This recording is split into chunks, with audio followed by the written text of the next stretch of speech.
អភិបាលខេត្តកំពង់ចាមដឹកនាំប្រតិភូចុះសួរសុខទុក្ខសំណេះសំណាលនិងនាំអំណោយសម្ដេចធិបតីប្រគល់ជូនទៅដល់ទ័ពអង្គភាពកងពលតុយអន្តរាគមន៍លេខ 6 ដែលជាអង្គភាពសម្ព័ន្ធមេត្រីភាពនៅក្នុងឱកាសឆ្នាំថ្មីប្រពៃណីជាតិខ្មែរ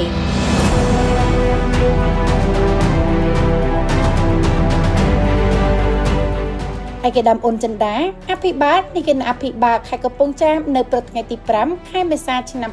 2025 បានដឹកនាំប្រតិភូអញ្ជើញចុះសួរសុខទុក្ខសំណេះសំណាលនិងនាំសម្ភារៈថវិកាដែលជាអំណោយដ៏ថ្លៃថ្លារបស់សម្ដេចមហាបវរធិបតីហ៊ុនម៉ាណែតនាយករដ្ឋមន្ត្រីនៃកម្ពុជានិងលោកជំទាវបណ្ឌិតចែកជូនទៅដល់នីតិហ៊ា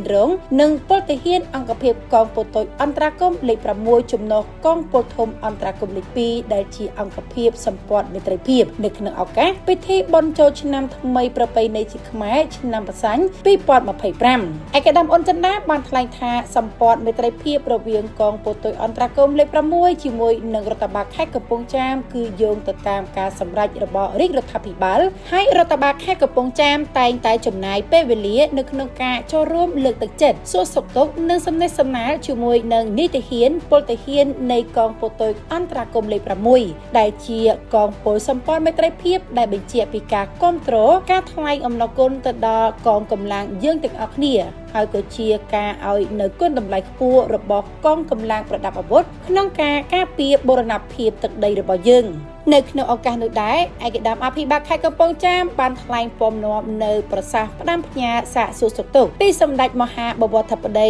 និងលោកជំទាវផ្ញើជូននីតិហ៊ា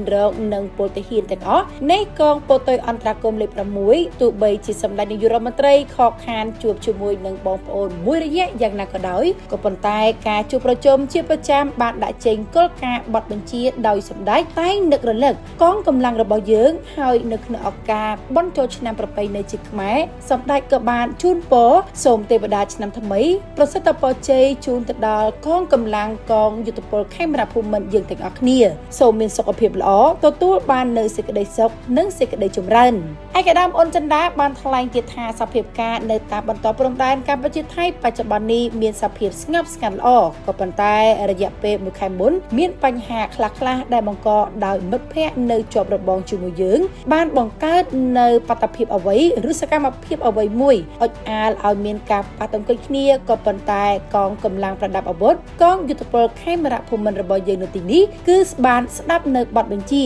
ស្ដាប់នៅគោលការណ៍ពីមេបញ្ជាការពីប្រមុខរាជរដ្ឋាភិបាលទើបយើងរក្សាបាននៅភាពស្ងប់ស្ងាត់មកដល់ពេលនេះក៏ប៉ុន្តែបើយើងប្រើកម្លាំងទល់នឹងកម្លាំងគឺជាមិនផុតពីការប៉ះទង្គិចគ្នាហើយនាំមកនៅការខូចខាតទាំងសងខាងដូច្នេះហើយទើបប្រមុខរាជរដ្ឋាភិបាលបានដាក់បទបញ្ជាយ៉ាងម៉ឺងម៉ាត់សូមឲ្យកងកម្លាំងរបស់យើងរក្សានៅគោលជំហរស្ដាប់នៅគោលការណ៍បទបញ្ជារបស់មេបញ្ជាការអញ្ចឹងហើយការរក្សានៅស្ថានភាពល្អមកដល់ពេលនេះកើតឡើងដោយការតាំងចិត្តការគោរពបទបញ្ជាយ៉ាងម៉ឺងម៉ាត់របស់កងយុទ្ធពលខេមរភូមិន្ទរបស់យើងនៅទីនេះឯកឧត្តមអ៊ុនចិន្តាក៏បានថ្លែងលើកទឹកចិត្តនិងគាំទ្រចំពោះកងកម្លាំងកងទ័ពកងពលតុយអន្តរាគមន៍លេខ 6 ដែលបានអនុវត្តនៅបទបញ្ជាបានល្អពីសំណាក់ប្រមុខរាជរដ្ឋាភិបាលគឺយើងធ្វើយ៉ាងម៉េចថែរក្សាខ្សែបន្ទាត់ព្រំដែនរបស់យើងជាព្រំដែនសន្តិភាពព្រំដែនមិត្តភាពព្រំដែនដែលមានកិច្ចសហប្រតិបត្តិការនិងការអភិវឌ្ឍនិងបានប្រែក្លាយព្រំដែនដែលធ្លាប់តែមានសង្គ្រាមធ្លាប់ឮតែសំឡេង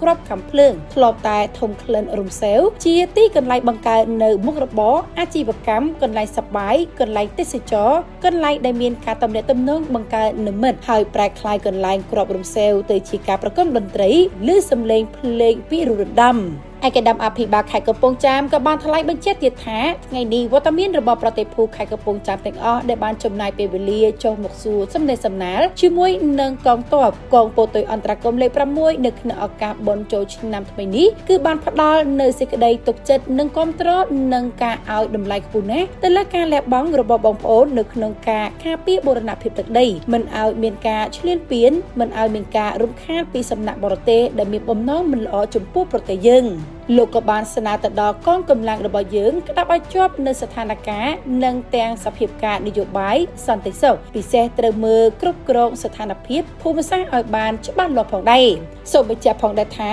អំណោយដ៏ថ្លៃថ្លារបស់សម្ដេចមហាបវរធិបតីហ៊ុនម៉ាណែតនិងលោកជំទាវបណ្ឌិតដែលនាំប្រគល់ជូននាពេលនេះរួមមានរថយន្ត Mazda ចំនួន2គ្រឿងឧបត្ថម្ភកងពលធំអន្តរកម្មលេខ2ថវិកាចំនួន10លានរៀលកងពលទុយអន្តរកម្មលេខ6ថវិកាចំនួន50លានរៀលឧបត្ថម្ភនាយទាហា